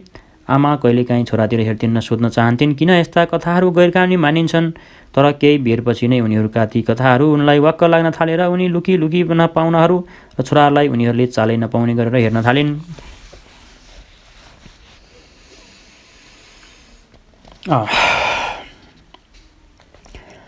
पावेल नातासाको छेउमा बसेको थियो। उनीहरूभन्दा सबैभन्दा राम्रो थियो। नातासा निहुरेर पढ्दै थिइन् र बराबर आफ्नो कञ्चरमा झर्न थालेको कपालको गुच्चा पर सार्थिन्। आफ्नो टाउको झट्काउँदै आवाज सानो पार्दै किताब नहेरिकन उनी आफ्नो वरिपरि बसेका मानिसहरूतिर प्रेमपूर्वक हेर्थिन् र बीचबीचमा आफ्नो तर्फबाट केही कुरा थप्थिन्। युक्राइनी टेबलको एउटा कुनानेर मस्तीले बसेको थियो र आफ्नो जुङ्गा मुसार्दै थियो। ऊ आँखा तन्काएर चुच्चो पारिएको आफ्नो जुङ्गा हेर्ने कोसिस गर्दै थियो। भेसो भसीको आफ्नो मेचमा लट्ठी जस्तो तन्केर बसेको थियो। उसले दुवै हातले कसेर आफ्नो घुँडा दबाएको थियो। पातलो ओठ र आँखी नभएको उसको छ्याकटे अनुहार बिल्कुल भाविन्थ्यो, मानौ उसले मुकुन्डो लागेको थियो र चम्किलो सामो भारमा उसको अनुहारको प्रतिबिम्ब टल्किँदै थियो। उसका साना साना आँखा त्यति प्रतिबिम्ब एक टकले हेर्दै थिए। उसको सास पनि बन्द भए जस्तो लाग्थ्यो। फुच्चे फ्यौदो नातासाले पढेको सुन्दै यसरी आफ्नो ओठ हल्लाइरहेको थियो, मानौ ऊ किताबका शब्दहरू दोहोऱ्याउँदै थियो। उसको छाती चाहिँ दुवै घुँडामा कुइनो राखेर हत्केलामा गाला अड्याएर बसेको थियो। ऊ निहुरेको थियो र उसको ओठमा विचारमग्न मुस्कुराहट नाचिरहेको थियो। पावेलसँग आएको एक केटोको कपाल कैलो घुम्रिएको थियो। उसका आँखा भाँसिया र हरिया रङका थिए। सायद ऊ केही भन्न चाहन्थ्यो, त्यसैले बडो आतुरीपूर्वक हलचल गर्दै थियो। साना साना पारेर काटिएका सुनौला कपाल भएको केटो बारम्बार आफ्नो टाउको मुसार्थ्यो र एक टकले जमिनमा हेर्दै थियो। उसको अनुहार अलिअलि छेकिएको थियो। कोठामा एउटा अनौठो मधुर वातावरण फैलिएको थियो। यो वातावरण अलि अपरिचित जस्तो लाग्थ्यो। नातासा किताब पढ्दै थिइन्। आमालाई आफ्नो जीवनकालका ती हल्ला गुल्लाहरूले भरिएको जमघट र ती केटाहरूका फोहोर ठट्टाहरू याद आउन थाल्यो। केटाहरूका मुखबाट सधैँ भड्काका दुर्गन्ध आइरहेको हुन्थ्यो। यी सब कुरा सम्झँदा आमाको हृदय आत्मगलानले पग्लियो। याद आयो कसरी लोग्नेले उनीहरूको बिहेको कुरा गरेको थियो।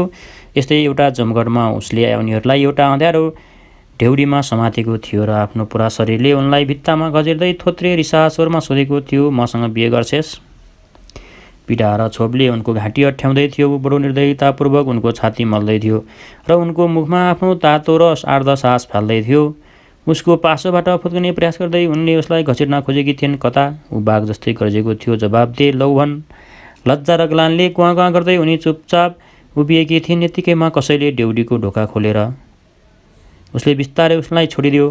आइतबार बिहे पक्का गर्न कसैलाई पठाउँछु, उसले भन्यो। साँच्ची पठायो पनि? आमाले आँखा बन्द गरिन् र गहिरो सास फेरिन्। म थाहा पाउन चाहन्छु मान्छेहरूले कसरी बाँच्नुपर्छ, न कि कसरी उनीहरू बाँचे।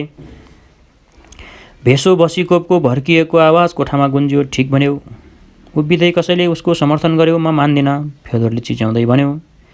विवाद चर्किन थाल्यो। शब्दको वर्षा हुन थाल्यो। आगोको लपको जस्तै शब्दहरू पड्किन थाले। आमाले बुझिरहेकी थिएनन् किन उनीहरू यसरी चिच्याउँदैछन्। सबै उत्तेजनाले तातो पिरो थिए र कोही पनि क्रोधित हुँदैनथे, देखिँदैनथे, न त ती अश्लील गालीहरू नै प्रयोग गर्दै थिए। उसलाई जसको उनलाई राम्रो परिचय थियो।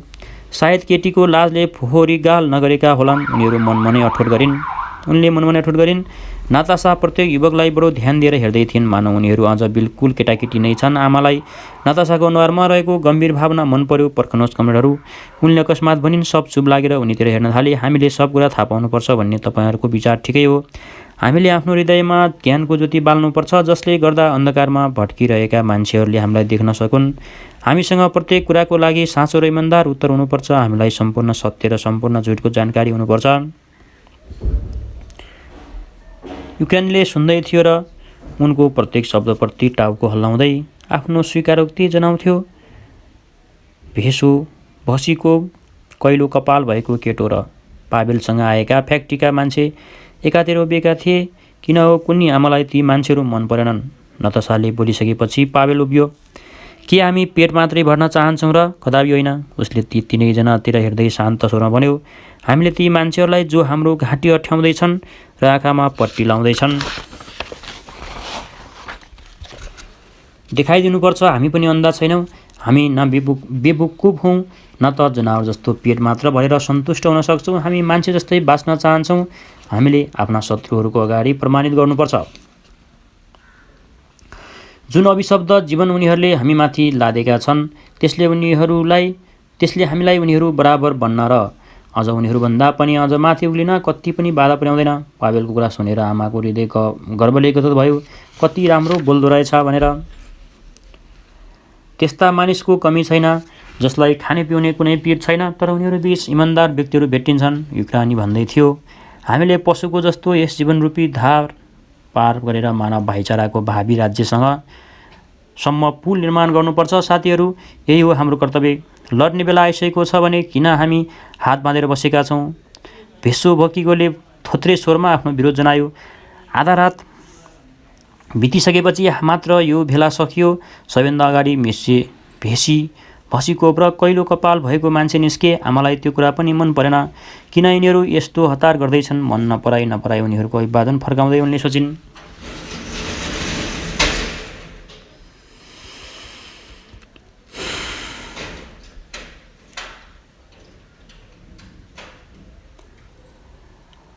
नाखोदका के तपाईँ मलाई पुर्याउदिनुहुन्छ? नातासाले सोधिन्। अवश्य, युक्रानीले जवाब दियो। जब नातासा भान्सा कोठाबाट आफ्नो कोट जुत्ता लाउँदै थिइन्, आमाले भनिन्, यस्तो मौसमको लागि तिम्रो मोजा धेरै पातलो छ। मान्छे हो भने म तिम्रा लागि एकजुर उनी मोजा बुनिदिन्छु।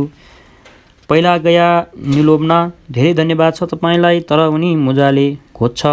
नातासाले हाँस्दै भनिन्, म नघोज्ने गरी बुनिदिउँला नि। आमाले भनिन्। नातासाले अलि आँखा खुम्च्याएर आमातिर हेरिन्। नातासाको यो हेराइले आमा अलि हडबडाइन्। तपाईँ मेरो कुरा सुनेर नरिसाउनुहोला, मैले हृदयमा लागेको कुरा गरेको हुँ। आमाले बिस्तारै भनिन्। कति जाति हुनुहुन्छ तपाईँ आमा? नातासाले भावविह्वल हुँदै आमाको हात समाइन् र बिस्तारै भनिन्, लौ त आमै, अब हामी हिँड्यौँ पनि। आमाको आँखामा हेर्दै युक्रानीले भन्यो र टाउको झुकाउँदै नातासाको पछि ड्यौडीतिर लाग्यो। आमाले छोरातिर हेरिन्। ऊ ढोकामा उभिएर मुस्कुराउँदै थियो। किन हाँस्दैछौ छोरा? आमाले अलि असजिलो मान्दै सोधिन्। त्यसै बडो रमाइलो लागिरहेको छ। हो, म बुढी भइसकेँ र मूर्ख पनि छु, तर राम्रो नराम्रो म छुट्याउन सक्छु। आमाले अँध्यारो मुख लाउँदै भनिन्। ठिक छ आमा, अब सुत्न जानुहोस्, अबेला भइसक्यो, अहिले जान्छु। उनी चिया पिउने भाँडाहरू बटुल्ने पाहनाले त्यही टेबुलको वरिपरि अल्मल्याइरहिन्। आमा आज असाध्यै खुसी थिइन्। कति खुसी थिइन् भन्ने हर्षोल्लासले उनी किन्चित हडबडाहटबाट अनुभव गर्दै थिइन्। पसिना आउँदै थियो। अब कुरा रमाइलो वातावरणमा सकिएकोमा उनी औधी खुसी थिइन्। पावेल, तैँले उनीहरूलाई घरमा डाकेर ठिकै गरिस्, आमाले भनिन्। युक्त्यानी बडो भलादमी रहेछ अनि केटी पनि निकै समझदार रहेछन्। को रहेछ? मास्टरनी हो। पावेलले कोठामा ओहोरदोहोर गर्दै छोटकरीमा जवाब दियो। ए बिचरी, कतिलो लुगासम्म पनि रहेनछ। ठन्डी लाग्न कति बेर लाग्छ र? आमाबाबु कहाँ बस्छन् नि? मस्कोमा। पावेलले जवाब दियो अनि आमा अगाडि उभिएर बडो स्नेह एवं गम्भीरतापूर्वक भन्यो, हेर्नुहोस् आमा, उनको बाबु बडो धनी मान्छे हो, फलामको व्यापार गर्छ, धेरै धनी मान्छे छ। छोरीले यो बाटो समाई भनेर घरबाट निकालिदियो। बडो यस आराममा हुर्किएकी केटी हो। जे चाहन्थिन् त्यही पाउँथिन्। कुनै कुराको कमी थिएन उनलाई। कहिले कौशी कहिले कोसौँ कोस एक्लै हिँड्छिन्। यस कुराले आमालाई निकै चोट पुर्यायो। उनी कोठाको बीचमा उभिएर आश्चर्य मानेको आँखाले चुपचाप छोरातिर हेर्दै थिइन्। एकछिनपछि उनले बिस्तारै सोधिन्, अहिले सहर गए कि? हो। हे भगवान्, के उनलाई डर लाग्दैन? अलिकति पनि डराउँदिन। पावेलले हाँस्दै भन्यो। किन घर गए कि होली? यति राति यही काटेको भए भइहाल्थ्यो, मसँग सुतिहाल्थे। मिल्दैन थियो आमा, बिहान कसैले उनलाई यहाँ देख्यो भने नराम्रो पर्छ, हामी यो चाहन्नौँ। विचारमा डुबेकी आमा झ्याल बाहिर हेर्दै थिइन्। उनले बिस्तारै सोधिन्, पावेल, म बुझ्दिनँ, तिमीहरू के त्यस्तो खतरनाक र गैर कानुनी काम गर्दै थियौ र? तिमीहरू कुनै खराब काम त गर्दै छैनौ, होइन र? उनलाई अझै पनि यस कुरामा शङ्कै थियो र छोराबाट सकारात्मक उत्तर पाउन चाहन्थिन्। हो आमा, हामी कुनै खराब काम गर्दै छैनौँ, पावेलले आमाको आँखामा हेर्दै बडो शान्तिपूर्वक दृढताका साथ जवाब दियो। तैपनि कुनै न कुनै दिन हामी सबै जेलमा पर्नेछौँ आमा, तपाईँले यो कुरा थाहा पाउनुपर्छ। आमाको हात काम्न थाल्यो। हुनसक्छ ईश्वरको कृपाले तिमी बची पनि हालौला कि छोरा? आमाले सानो स्वरले सोधिन्। होइन आमा, छोराले प्रेमपूर्वक जवाब दियो। म तपाईँलाई धोका दिन चाहन्न, यस कुराबाट बच्न सकिन्न। ऊ मुस्कुरायो। अब सुत्न जानुहोस् आमा, धेरै थाकिसक्नुभयो, म पनि जान्छु। भान्सा कोठामा एक्लै परेपछि आमा झ्याल्नेर घर उभिन्न सडकतिर हेर्न थालिन्। बाहिर सडकका चिसो थियो, चारैतिर अन्धकार फैलिएको थियो। हावाको झोक्काले सडकमा ती साना साना घरहरू घुमिरहेको जस्तो लाग्थ्यो। घरका छानाहरूमा हिउँ उड्दै थियो अनि त्यो हिउँ बडो जोडले जमिनतिर उत्तिन्थ्यो र स्वाइँ स्वाइँ आवाज निकाल्दै सडकमा फैलिन्थ्यो। सडक सुकेको हिउँको बादलले टम्म भरिन्थ्यो। हे ईश्वर, हामीमा दया गर, आमाले एकदम सानो स्वरमा प्रार्थना गर्न थालिन्। उनको हृदयमा आँसुको बाढी उलिँदै थियो। रातको अन्धकारमा फडाइरहेको पुतली जस्तो उनको हृदय त्यस विपदको पूर्वाभासले थर्काउँदै थियो जसबारे छोराले भर्खरै मात्र त्यति शान्त प्रकारले दृढ विश्वाससहित बताएको थियो। आमालाई लाग्यो उनका आँखा अगाडि हिउँले ढाकिएको विशाल मैदान फैलिएको छ र त्यस मैदानमा हावा झुत्रो लुगा सेतो लुगा लाएर मसिनो स्वरले चिच्याउँदै दौडिँदै रहेको छ। दौड्दै बारम्बार लौट्दैछ। मैदानको बिचमा एउटा केटीको सानो एक्लो कालो आकृति ढलमलाउँदै हिँडिरहेको छ। हावाले उनका खुट्टाहरूलाई आँखा आफ्नो भुँबरीमा लपेटेछ। उनको सारी उडाउँछ, ढलमलाउँदै हिँडिरहेको छ र तीर जस्तो तिखो हिउँ उनको अगाडि अनुहारमा थप्पड लाउँदछ। उनी ठुलो कठिनाइका साथ अगाडि बढ्दैछन्। उनका साना साना खुट्टा हिउँको ढिस्कामा गाडिन्छन्। असाध्यै चिसो थियो। वातावरण भयङ्कर थियो। त्यस केटीको शरीर अगाडितिर झुकेको थियो जसरी शरद ऋतुको तिखो हावाको बेगले घाँसको कुनै एक्लो पात झुकेको हुन्छ। उनको दाहिनेतिरको धापबाट जङ्गलको एउटा पर्खाल निस्कन्छ जसमा पातला वर्चका रुखहरू, पल्लवहीन अस्प रुखहरू विपदको मारमा परेर काने खुसी गर्दै थिए। धेरै टाढा सहरका बत्तीहरू जगमगाउँदै थिए। यही ईश्वर दया गर आमा काप्दै बिस्तारै प्रार्थना गर्दै थिइन्। अध्याय 6 सकिएको छ। एकछिन हामी रेस्ट गर्छौँ है त।